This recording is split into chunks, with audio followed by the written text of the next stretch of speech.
The Battle of the Little Bighorn, often remembered as Custer's last stand, stands out as one of the bloodiest encounters in the Sioux Wars. On June 25, 1876, beneath a sky thick with smoke and the chaos of battle, Lieutenant Colonel George Custer led 210 men of the U.S. Army's 7th Cavalry into a deadly confrontation with thousands of Lakota, Sioux, and northern Cheyenne warriors near the Little Bighorn River in what is now Montana. This fierce encounter was part of the broader conflict over the control of the Western Territories, known as the Sioux Wars. Despite the battle's infamous name, Custer and his men were hopelessly outmatched, and in less than an hour, they were all killed. The early life and career of George Custer, born in Ohio in 1839, George Armstrong Custer initially pursued a teaching career, earning his certificate in 1856. However, his ambitions led him to West Point in 1857, where he graduated at the bottom of his class in 1861.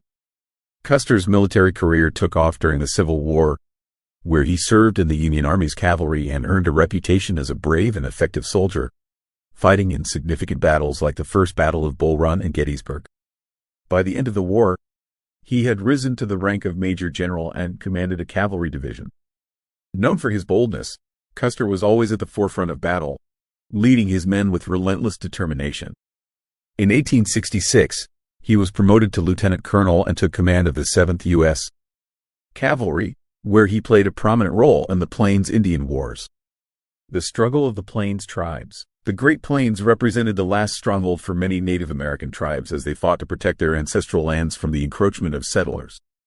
By the late 1860s, the U.S. government's push for westward expansion had forced many indigenous peoples onto reservations or resulted in their deaths. The Plains tribes, however, were determined to resist this fate and fiercely defended their territory. The U.S. government sought to weaken these tribes by allowing railroads to decimate the buffalo herds, which were essential to the survival of the indigenous people. By the time Custer arrived on the scene in 1866, the conflict between the Army and the Plains tribes had reached a boiling point. Custer's court-martial and return. Custer's initial mission was a campaign of shock and awe against the Plains tribes. However, his military career took a hit when he deserted his post to reunite with his wife, leading to a court-martial and suspension in 1867. Despite this setback, Custer would soon return to the field, where his actions would culminate in one of the most infamous battles in American history. Despite this, the Army needed him, and he returned to command in 1868, leading a ruthless campaign against a Cheyenne village led by Chief Black Kettle. The clash with Sitting Bull and Crazy Horse. In 1873, Custer had his first significant encounter with the Lakota warriors under the leadership of Sitting Bull and Crazy Horse near the Yellowstone River. This meeting foreshadowed the grim fate that would later befall him. Just a few years earlier, in 1868, the U.S. government had recognized the Black Hills of South Dakota as part of the Great Sioux Reservation. But the discovery of gold in 1874 led the government to renege on this treaty, setting the stage for further conflict. By 1876, Custer was ordered to relocate all Native American tribes from the area by the end of January. The battle unfolds at Little Bighorn. To enforce the relocation, the U.S. Army mobilized 3 columns of troops, including Custer's 7th Cavalry, tasked with rounding up the tribes and forcing them back to the reservations. On June 25, 1876, rather than waiting for the planned reinforcements, Custer decided to launch a surprise attack. Dividing his 600 troops into 4 separate groups, he set the stage for one of the most infamous battles in American history.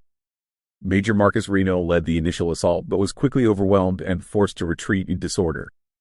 Captain Frederick Bentine's contingent eventually joined Reno, but despite the sounds of intense gunfire from Custer's position, neither group made any attempt to support him. Meanwhile, Custer and his men were left to face an overwhelming force of Sioux and Cheyenne warriors, who were better armed and vastly outnumbered the 7th Cavalry.